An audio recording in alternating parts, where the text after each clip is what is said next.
closest spread in this game since 2006. Home team 5-1 straight up and against the spread since Gus Malzahn became Auburn's coach in 2013. Michigan, 9.5-point underdog today. Wolverines have lost 15 straight games straight up when they're the underdog, including the last 8 under Jim Harbaugh. And then there's a rivalry you can set your watch to. Wisconsin and Minnesota. They'll get after it in Minneapolis for the 113th straight season, 128 times overall. Couldn't be more even. 60 wins for the Badgers, 60 for the Gophers, and 8 ties. Who better to brave the cold environs of Minnesota than Chris the Bear Felica of College not Game hibernating. Day fame, co-host of the Stanford Steve and the Bear podcast here. So, Chris, in the spirit of the season, we're a day removed from Black Friday in the shopping world. Who's your best value today? I think it's Iowa State. This number's actually fallen to 4.5. When the Cyclones have a game that travels on the road, they've played some of their best football of the season on the road with Brock Purdy, who can run and throw, and a defensive-minded team that has played well, like I said, on the road this year. This is a Kansas State team that lost to West Virginia the last time it played on its home field. I think people are still thinking Kansas State was a team that upset Oklahoma about a month ago or so, but I think Iowa State's the better team, and I'm a little surprised that this number continues to fall. All right, what about an underdog you like? I love San Jose State today. They initially were favored. They've been bet to an underdog, and I don't get it at all. Fresno State's a team that lost as a double-digit favorite on its home field to Nebraska last week. San Jose State, this is progress for them. Nearly beat Boise State, nearly beat Hawaii, who were playing for the Mountain West title. This is a team that won 1 game in 2 games the last 3 years combined. 5-7 is a massive step forward. Josh Love, I think, has a huge game at quarterback, and I like the Spartans to win outright today. You got to keep an eye on those lines. It just happened with Virginia. Installed as a favorite, bet to an underdog, and they win outright. All right, what game are you staying away from, Bear? Miami Duke has all of the look of a stay-away game for me.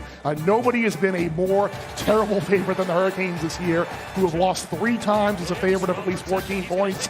I think the last 13 times they've been a favorite totally. They've lost 8 of those games on the field. Duke's season has completely turned since they upset Virginia Tech way back in September. I can't believe David Cutcliffe's team has gone in the tank like this. If you can figure out who's going to show up today, you're a much better prognosticator than I am.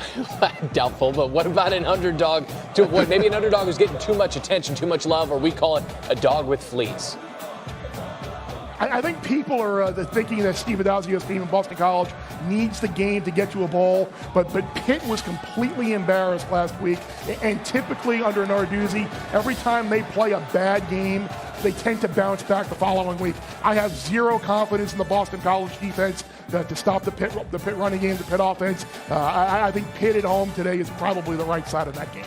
All right, much more from Chris the Bear Felica coming up on College Game Day, 9 a.m. Eastern from ESPN, where that crowd may be cold, but they're going to be loud in a few minutes. Thank you, Chris. Look, this crown has been on my head for a while now. Yeah. The jealousy is real because there have been a lot of hurt words thrown at me. A lot. You guys tried to adjust my But it's okay. win-loss record. Just remember what Queen Elizabeth I once said. Men fight wars. Yeah, they do. Women win them. And Georgia is going to do some winning today. They're going to do it by allowing no more than 15 points to Georgia Tech. Nice tree branch again. I, for one, was stunned that your Bama pick against Western Carolina came through for you last week. All about strategy. I'm going to pick a Bama game myself. Give me the under in the Iron Bowl. 49.5 seems too high for an unproven quarterback in Mac Jones against a great defense and a little bit of a shakier quarterback Bo Nix here in the second half of the season. That thing is going to look ridiculous on my head, my mascot-sized head, because that's designed for an average-sized human head. And I stopped having one of those. Average or just like growing by the second? I'm going to win. Drunk with power. I'm going to win it back. Oh, yeah, for sure. Hey, Mac There's Jones. no way you're winning this back. What does he have to do better if Bama's going to beat Mine Auburn? forever. Why his past And success ever. this season could be deceiving. Yep. Stephen F. Austin got him on Tuesday night. So Duke hasn't lost back-to-back non-conference home games since 1983, and Nicole wasn't even born. But Matthew Hurt was out there. He also wasn't born, but he was firing. Mid-range, got a dunk, about 6 minutes left in the half. Trey Jones to Hurt. Hello from the outside. 18 first-half points. More points than he had in the loss to Stephen F. Austin, to be sure. So let's go early second half now, and this is the bad that came with the good, and the bad is costly. Cassius Stanley lay in, and we got a problem. He's down. The contact, that's always scary. Mike Krzyzewski, your head coach, would say something happened with his hamstring. He heard pop. It's muscular. He'll have an MRI. He's not going to play for a while. Hopefully right after Christmas, talking about potential return for Stanley. He's averaging 12.9 points per game. That's third on the team. Duke would win by 13. They get Michigan State on Tuesday. All right, weekend review time. SportsCenter AM, and I was proud of you this week. I was proud of your diet. I was proud of how you ate people food. Ate too much people food. Right? Stretched pants Rare all week. for you. I'm also one of those people that forgets what I had for breakfast. But I do remember when Lamar Jackson wasn't a quarterback, or so people thought. Because if he needed an I'm here party, he got one. Monday Night Football, the Ravens absolutely crushed the Rams 45-6. Baltimore scored a touchdown on their first 6 drives against LA. And you know how we've said Patrick Mahomes is a cheat code? Well, Lamar Jackson is one too, because he could do whatever he wanted, whenever he wanted to. Unless something amazing happens, we just stop all the MVP debate like right now. Oh, and then there's this. Lamar Jackson is now the fastest quarterback ever, like forever, ever. His Madden speed rating, 96. So it goes Jackson, then Michael Vick. Not bad for a running back. From 96 to 6-6, that's where Dallas is after losing again at home on Thanksgiving. Again, the 9-3 Bills dominated Dallas at Jerry World Thursday. Josh Allen ran for a score, threw for another. Dak Prescott lost a fumble and threw a pick in the loss. Could lead to a coaching change for a team and for an owner in Jerry Jones, who's been critical of his head coach. And that change may come one day, just not now. Jones said after Thursday's loss, when I get up in the morning, I can always look for ways to help our team. One of them is not a coaching change. Meanwhile, in New Orleans, the Saints are already celebrating a division title courtesy of their win over the Falcons Thanksgiving night. Here are a few highlights, or lowlights if you're Matt Ryan, because he was the recipient of that brutal stiff arm. He was also sacked 9 times. And Taysom Hill was the definition of toddler style because he blocked a punt, he ran for a touchdown, and he caught one.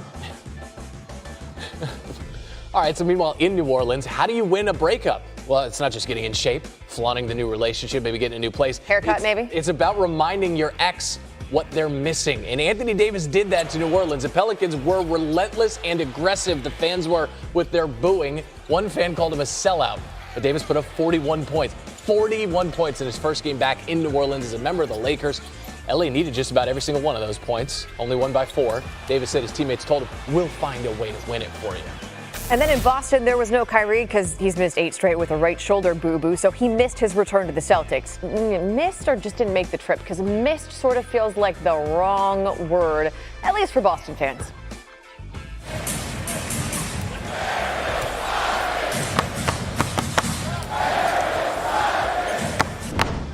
But enough of this, because when the Celtics visited the Nets and Kyrie was there, everyone hugged it out, and I'm like Marcus Smart, sort of.